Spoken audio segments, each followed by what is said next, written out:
स्वामी योगी ना बसर। क्या मान रहेगा स्वामी सर का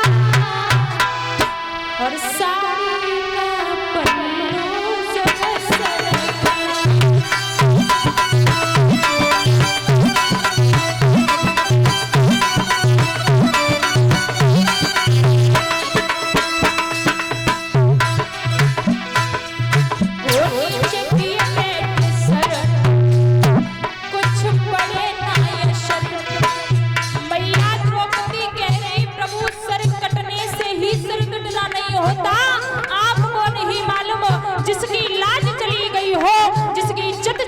उसका सर कट गया, इसलिए प्रभु मेरी एक बात सुनो। बैठे सर बड़े नायसर, सर कटते ही सर स्वामी योगी ना बसर। क्या मान रहेगा स्वामी सर का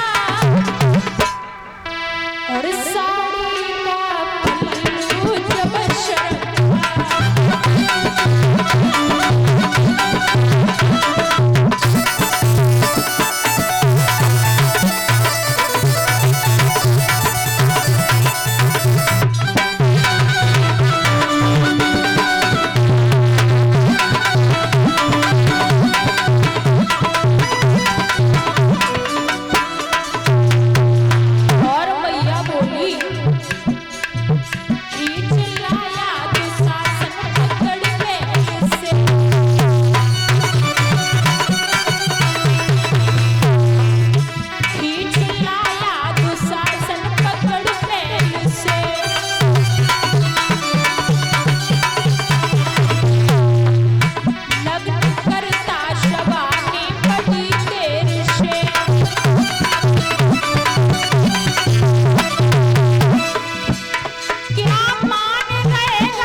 गोविंद आ जाइए।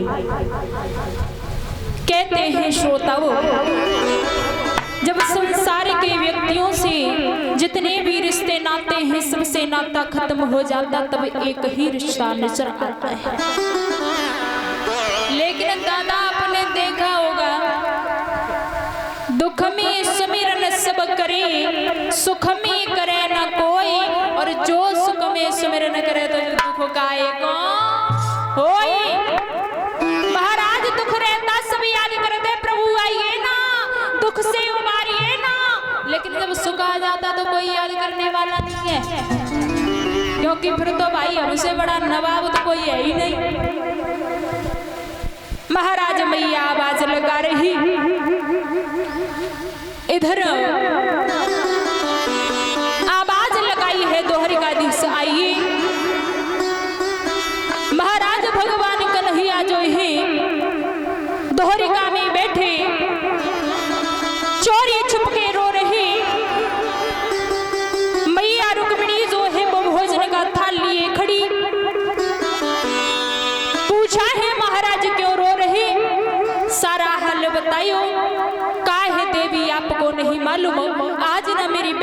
बड़ो संकट है।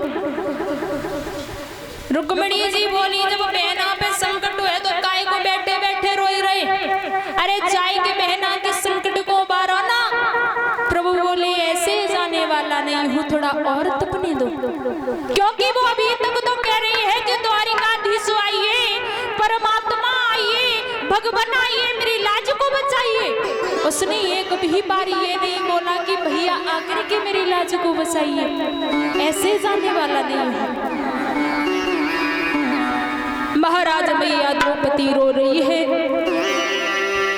आवाज लगाई है दीनबंधु, आपको नहीं मालूम, आप यदि चाहते हो कि आपकी बहन भरी सभा में बेइज्जत हो जाए, भरी सभा में नग्न हो जाए, तो प्रभु मैं आपको बता दें कि यदि मैं भरी सभा में नग्न हो गई तो मेरा कुछ नहीं बिगड़ेगा, बिगड़ेगा तो आपका सब कुछ बिगड़ेगा। क्योंकि दुनिया के लोग आपके नाम पे कभी भरोसा करने वाले नहीं है। आपके नाम पर कलंक लग जाएगा, सब यही कहेंगे कि भगवान कन्हैया की लाडली बहन थी द्रौपदी, उसकी लाज भी बचाने नहीं पहुंची। कैसा है वो कृष्ण। इसलिए भैया आपको नहीं मालूम, आप ना आज मेरे एहसान का बदला दिया जाएगा। एहसान क्या है मैया ने समझाई, हो आपको नहीं मालूम। आपको पता होना चाहिए जब चक्र सुदर्शन से आपकी उंगली कटी थी, आपकी हजारों पटरानियां पास में खड़ी थी, कपड़ा और पट्टी लेने के लिए सब भागी, लेकिन आपको नहीं मालूम गोविंद मैंने अपनी नई साड़ी को फाड़ के आपकी उंगली में बांधा था। उसी साड़ी का बदला दे जाएगा। महाराज मैया द्रौपदी ने रो कर के बात कही है, आपको नहीं मालूम। मेरी एक बात सुनो,